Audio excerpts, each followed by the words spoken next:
I just want to welcome you to Fusing Who Am I? And I'm sure you're wondering, what is this? You're soon to discover Fusing Who Am I? I am Miriam Chimanga Tembo once again, and I'm here in Edmonton, Canada. How people see us, but we see us differently, right? We see each other differently. We don't see like how they see us. They see us as one, but we see ourselves differently. So that's one thing that we are here is identity. That's the theme.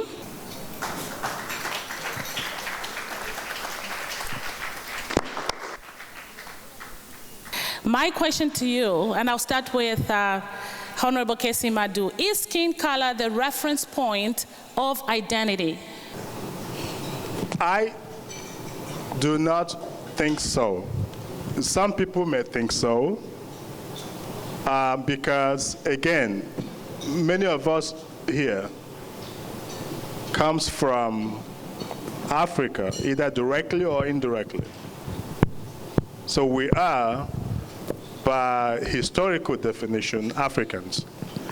And identity, although that the African people, by color, are said to be dark-skinned,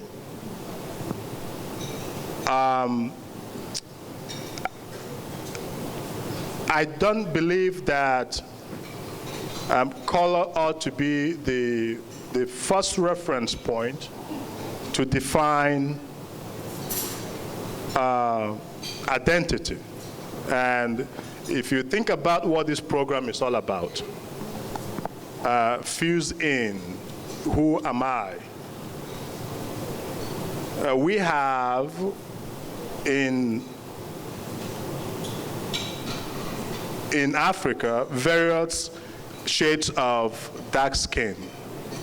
I mean, I am very dark skinned, but my sisters are actually very brown skinned or white skinned. Two of my elder sisters, if not for their eyes, they would pass for Caucasians. If not for their eyes and their hair, but looking at their skin. And so we have some part of Africa that are very light skinned. And I think that it is problematic for, whilst I understand it, that the color of your skin ought to be factored into your identity. The question is whether or not it ought to be the first reference point. And I don't think that it ought to be, but it is certainly a factor. Okay, I want to get your views about that. To some extent, I may agree with the minister in terms of how the skin color identifies you. Generally, I find that identification is external to you. I come from the Caribbean region, and the region is mixed with people of the whole range of shades of colors and complexions or mixtures of hair texture.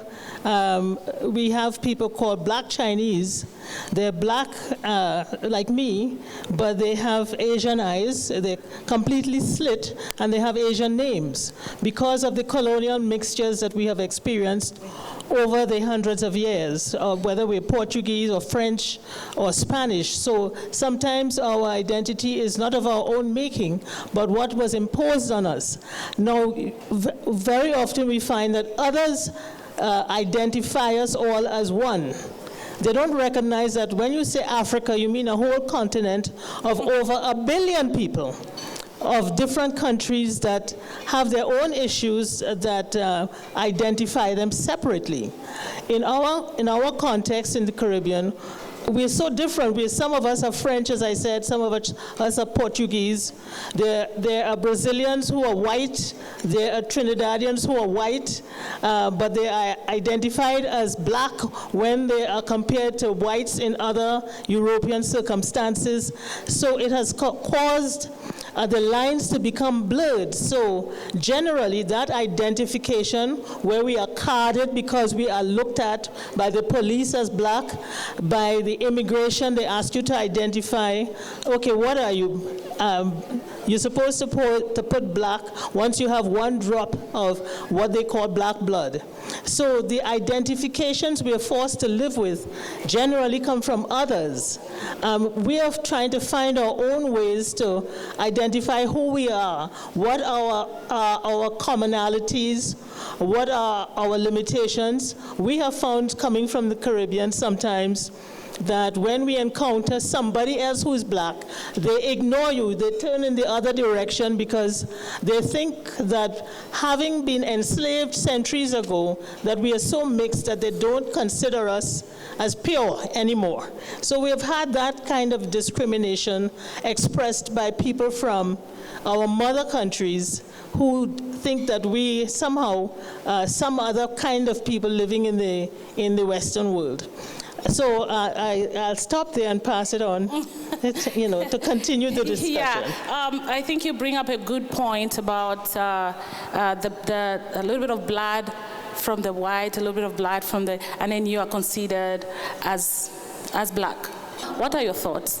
The identity is not about color, because for me anyway, my thoughts is that we're not a color. We're a nation of people, and our depth cannot even be defined. We're so vast and we're so deep. It's unreal. So for me, you can't really identify yourself with a color, because, as I said, if you talk about a race of people, then yes, okay, because the Chinaman, if he's in Jamaica, he's a Chinese. If he's in Canada, he's a Chinese. Wherever he is, he's a Chinese, right? So we as black people have to doesn't matter if I'm Jamaican or Trinidadian or from Ghana or whatever, we have to come together as a nation, as a people, identify ourselves as one body of people. You know what I'm saying? When you say we identify ourselves as a nation, how would you, Pastor Kingsley, maybe you work with young people and you work with a lot of people at church? Well, from a Christian context, in the Bible, identity comes when God says, let's make man in our own image. Meaning from there, our identity is inherently taken or given to us by God. It doesn't matter what skin color you have or where you were born or how you came to be. It's something that we can all trace back to our Maker. And when we begin to define identity based on skin, we move to the realm of we tread the path of going back to a hierarchy of skin color. Who came up with the idea that somebody is yellow, somebody is black, and somebody is brown? That goes back to colonialism, whereby somebody wanted to define that we give you identity based on your color. And you'll hear it more often, speaking of Africa, saying that black is the only color that you will find in Africa. So if you're black, you're African. But there's other colors that are in Africa. So working with different people in order to incorporate and accommodate in a loving manner, our identity is traced back to God, which means if you're white, if you're black, if you're brown over there, we are one nation. Good. Your thoughts? Shirley. Yes, there's so much to break down here. However, again, when you say, how do you identify, are we talking about the person how does that person identify him or herself? Yes. Or are we talking about how is that person identified by somebody else? Because I think that is what we're probably talking about. In reference to the young people in the documentary, Yes. when I came here 49 years ago, there were very few people who looked like me in this city of Edmonton. So when you saw someone who looked like you on the street, you were oh so happy because you weren't alone. There are other people like you. And that's where, that's what draws people you, to each other.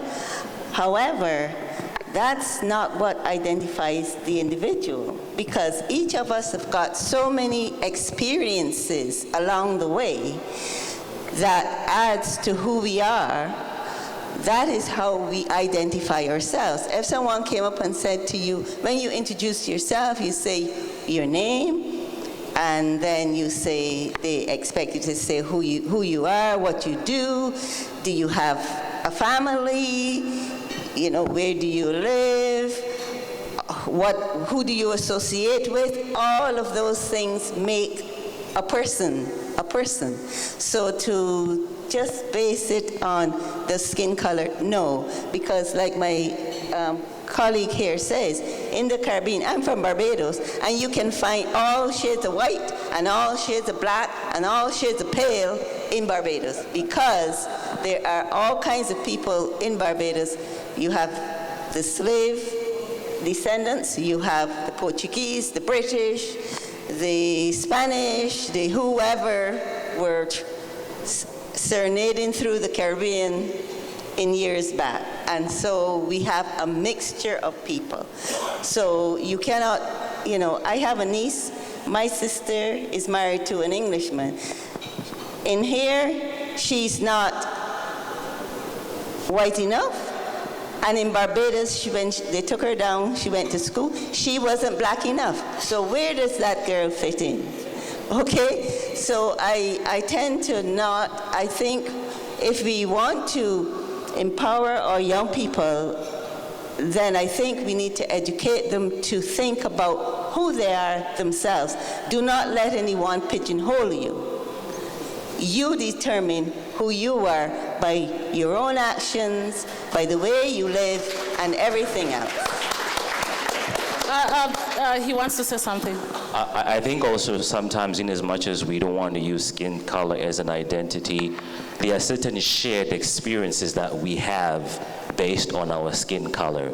Looking at the young people when they met in school because they were black, they shared certain experiences as black people, so they identified in that capacity.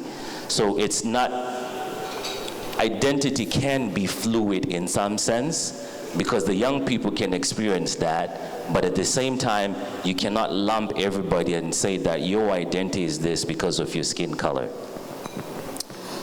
Wow, that's interesting. Any thoughts on identity? Donna? I think self-identity is very important because that helps to identify really who you are or how you view the world around you. Because we find very often that some of us raise our children in this Western environment, and they disown their past. Some of them, they don't see the same values that we have in the circumstances from which we came, whether it was poverty related or whatever those circumstances were. Their values in their new environment tend to be different. So they think more that they're global people. And so some of us as old-fashioned parents have some problems trying to get our children to identify with the same values that we have, whether they come from a First Nations experience or from slave ancestral experience, they say, well, that was in the past. They're always ready to tell you that was in the past. Different circumstances apply now. So it is an ongoing exercise or struggle that some of us have, even in the school system, where they're taught different values to what their parents raised them with, you know, and what is the balance that they should be striving for. Who has more influence? Is it the educational system, which teaches them different values to what the parents may want them to remember or to learn at home? You know, language is a part of that, you know, where we have to struggle, those of us who have different languages that we came to Canada with. Where is that placed within the value structure of our children?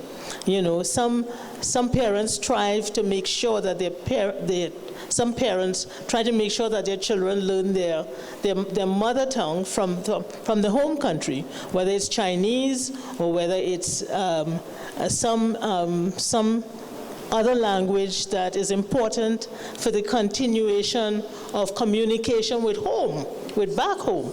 You know, however we talk, our variations of English are different. Colonization imposed English on us, but many of us speak a different variation of English in trying to cope with the new environment we are living in. And so our children find difficulty in adopting slangs or expressions that we brought from the home country because they don't see that identifies them in their new circumstances. So there are a whole range of issues that we are dealing with in the new environment, and it's an ongoing aspiration we have to find unity in our children for both worlds.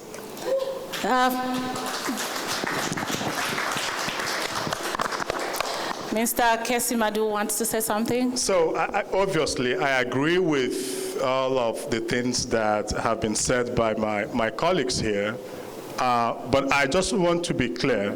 The question was whether or not identity is whether or not skin color is the reference point to knowing your identity. There is no question that as a people, we are black people, and I want to be able to get that out of the way. Yes. We are black people. That is how, if you are filling any legal document that asks about your origin, your race, you have black people, you have Caucasians, you have Chinese, you have Filipinos. So we are by race. But in terms of how you identify yourself, it's a much more complex question that takes into consideration all kinds of stuff. And that is where I agree completely with the views that have been expressed here tonight. Now that we are talking about fuse in, who am I, and we were saying that we have a lot of misconceptions in the black community, and just things that we have different perspective of each other. There's a question here I'm going to ask, and I'm going to start with Shirley. Can we authoritatively claim that the effects of slavery, which is slave trade, are responsible for the fractured relationships among African cultures, as well as the fragmented identity and language, which she touched on? Okay, I wouldn't say, I will say that it's got something to do with it, but when you say the fractured relationships between African cultures, among the African cultures, well, that's if you're specifically talking about African cultures, you're talking about the African cultures in the diaspora or the African cultures on the continent, because the people on the continent, they all have the different cultures, and they do have their own ideas, and they do not always get together. There's still a lot of tribal conflicts and things like that. So you cannot blame the slave trade for that, because they didn't get taken, or, well, they might have sold some of us, but they remained. So it's not completely a result of the slave trade. As far as the ones in the diaspora here in North America goes, yes, there's a lot of responsibility for the slavery, because we were, when they brought them over, they made sure that they separated people and they weren't close enough from, the same place, the Ghanaians and the Sudanese and the whoever all else. They made the purpose of the slave master was to separate these people so that they didn't understand each other's language, so they couldn't rebel. That didn't stop them, mind you. They found other ways because there were some commonalities. But because of the slavery and us here who were descendants of slaves, the pure, quote-unquote, Africans, they had an idea that they were never slaves, so they don't consider the descendants to be part of them. And yes, that is a result of the slave trade, but not totally. Well, that question comes to us because if you listen to the documentary, a young man was talking about how he didn't know anything about Africa, and media gave him a different perspective. And from talking to him, he actually said he didn't like even the idea of mentioning Africa, right? So that's why I'm asking this question, and I think I'll pose it again to Donna to say, can we authoritatively claim that the effects of slavery are responsible for fractured relationships? I want to start by stating a couple of facts. One is that from the places where slaves were taken, and I had an opportunity earlier this year to visit a slave port in Nigeria called Badagry. I spent a couple days in the area understanding that part of my history, what I consider my history, as a Caribbean-born Yoruba. The point I want to make is we understand and accept the fact that there were people implicit in building the slave trade, in the existence of slavery. There were people on that side of the Atlantic Ocean who were complicit or who were involved, who sold us. There's a museum in Badagry with all the prices that they paid for bringing 40 humans from inside the village.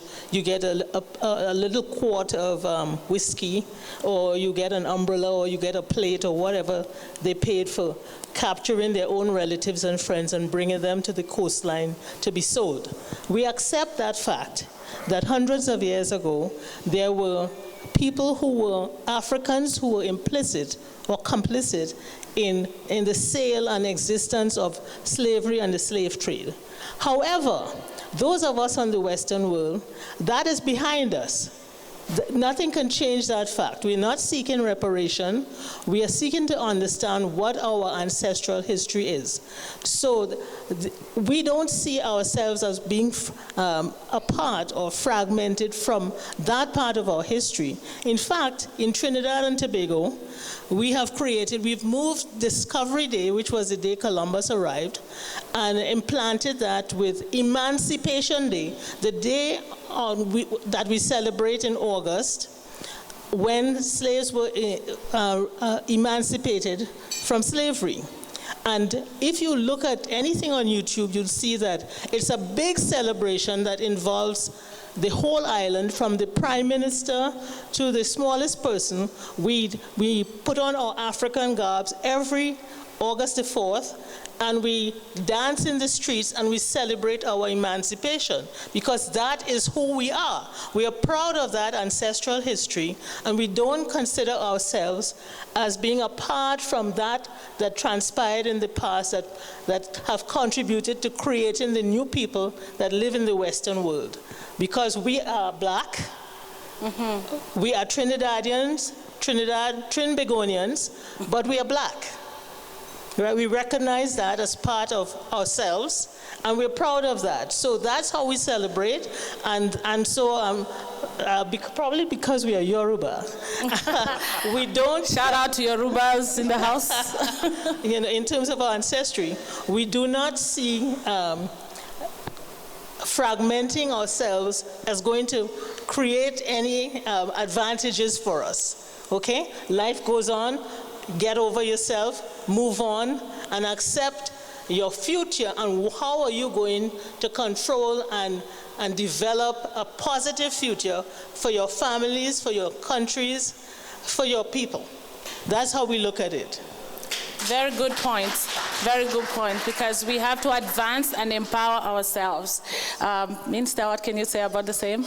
Well, so again, you could approach a particular issue from all kinds of viewpoint and perspective. So I do agree with all that have been said here with respect to whether or not slavery is to be blamed for the fragmentation of relationships and even culture. I think there is truth in that statement, and let me put it this way. To the extent that there are, and I want to be blunt tonight. So to the extent that there are different viewpoints between the black people in the Caribbean, Yes. and the black people in the continent. Yes. To the extent that there are still cultural differences between the black people in the Caribbean and the black people in the African continent. And to the extent also that we view the world from different lenses. There is an argument to be made that slavery did contribute towards that. And I don't want to minimize the impact of slavery on the black people of this world. It was a horrific historical fact.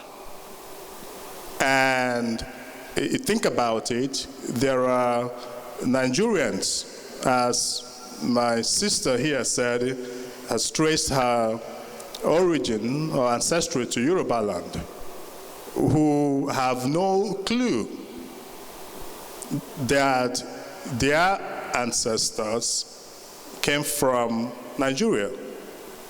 There are Caribbeans, they know they come from Africa. Mm-hmm. We all agree, all of the black people of this world came from Africa. But when you are taken away from your natural environment to a natural environment with a defined, well-known culture, don't forget, sociologists defined culture as the sum total of a people's way of life. So when you then uproot someone out of that culture, sum total of a people's way of life, to a new environment with a new culture, obviously there's going to be that crisis.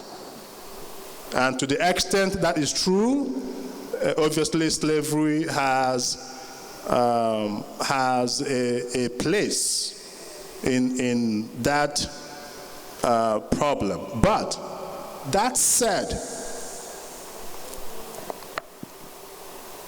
we have a responsibility as individuals, as communities, as a people, to define how we view the world.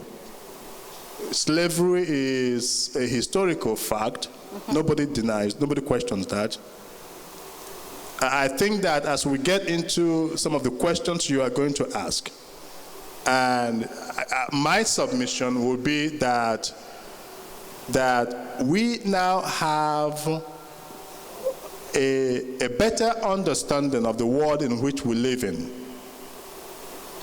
It is now in our hands to determine whether or not we build a prosperous future for ourselves and for our children, or whether we allow things that happened 1,000 years ago, thousands of years ago, that you and I sitting down here have no control over, to define who we are. I think I agree with the minister to say that we have to be responsible because this is a social responsibility as people to be able to empower, embrace, and get people. But this is a group of people that feel neglected in that corner of Brazil. So, yeah. Sorry, I'm just sorry to interrupt here, but remember also, if you go to, there are 54 countries in Africa, and in Nigeria, 54, 55, 55, yeah, and in Nigeria, where I was born and raised, there are 250 ethnic groups with their own defined culture and identity. And there are, till this day, even as we speak, there are still conflict amongst the various ethnic groups in Nigeria and in many African countries. So are we then going to blame slavery for that crisis of the cultural crisis that is going on in Nigeria as a consequence of who you are? So I am viewed differently from my sister that is Yoruba, and even though we are Nigerian, and the Hausas view me differently, and I view them differently, even though we are Nigerians. And all of that brings its own problems and crises. Is it because of the divide? And I just give to Paul. Yeah, so I agree with what he's saying, and I agree with the sister. Slavery has definitely have a major impact on the Western world, because we have a thing called DNA, and back in slavery, we don't want to say the exact things that happened, but we know some of the things that happened.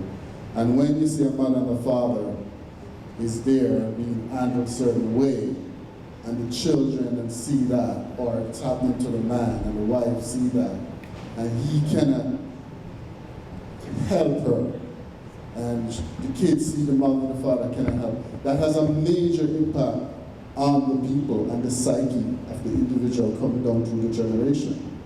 But as the gentleman says, slavery is not the whole thing that caused what happened. Okay, we as an, I can't use the word nation, unfortunately, but I mean, we were used as more once, right? So there's so much different with Nubians, there's so much different, things we can name ourselves. But, we as a nation, we gotta learn to really love ourselves. Love ourselves, which we do, because we come here and we have done so much, in spite of what's been done to us. So we are to be commended. Okay. I view it differently, because I'm not of Caribbean descent. I'm not from the Caribbean. I was born in Zimbabwe, and sometimes when they talk about slavery, I used to think that is detached from me. It happened in West Africa, nothing probably in Southern Africa as much. But the reality is, I do think that slavery has a significant effect or impact in relationships in Africa, because slavery opened a way for pillage to happen in Africa. Not only did it open the way for pillage to happen in Africa, you go back to the Berlin Conference, 1880-something, they decided to divide Africa into the different countries it was. That was because of slavery coming in there, colonization, all of those things coming in. It's funny because you go to different places, when they say dress formal, what do they mean dress formal? Can I come in dressed like this? This would be considered formal? So that's all the effects of slavery. Formal is when you were wearing a tie and a jacket, but that's not my formal. So slavery created all of this, and it's affecting us now. We are sending out billions and billions in minerals, but we're receiving how much? Millions in aid, and we celebrate and say, yeah, slavery created all of that. It's still happening right now.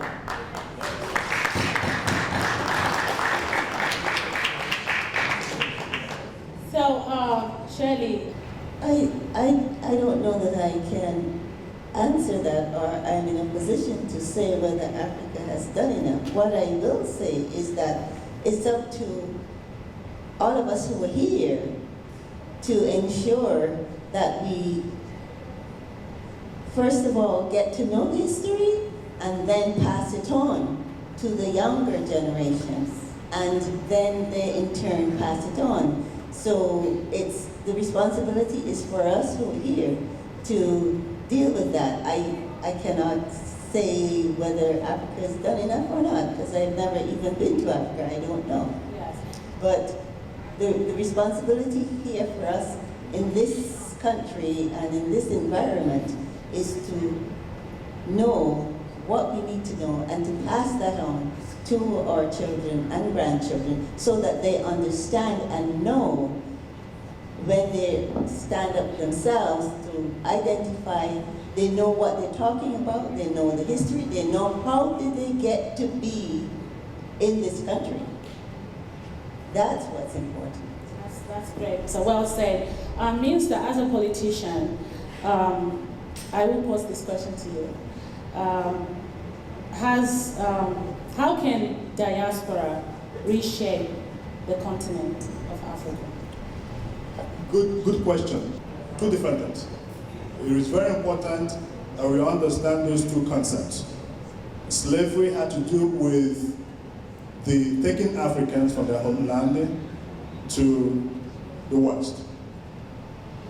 Colonization is the balkanization of the African continent by the then powers that be. And purely due to quest for raw materials and control of the African continent. So the set of problems that colonization brought forward in the continent are completely different from the problems that slavery brought upon the black people that were taken from the homeland to the West. I think it's important that we always bear that distinction in mind. And I think I am speaking for so many of us. We left the continent in pursuit of opportunity, in pursuit of a better life, in pursuit of a land where we could build our lives, build a career, and raise our families in peace and quiet. Whether you are fleeing from war or disease or corruption or military dictatorship or poverty, whether you left Africa to come and pursue a higher education, master's program, first degree, PhD, to become a lawyer, a doctor, an engineer, or a scientist, out of your continent because the countries of our birth could not provide us with that opportunity that we seek for, could not provide us with the safety that we all need. That is the flight of the brain drain out of Africa is directly linked to all of the things that I have said now. The question then is, as you ask, what is the place of diaspora? I would submit that there is a role to be played by the diaspora, but first, you must build success here. Heaven help those who help themselves. You must ground yourself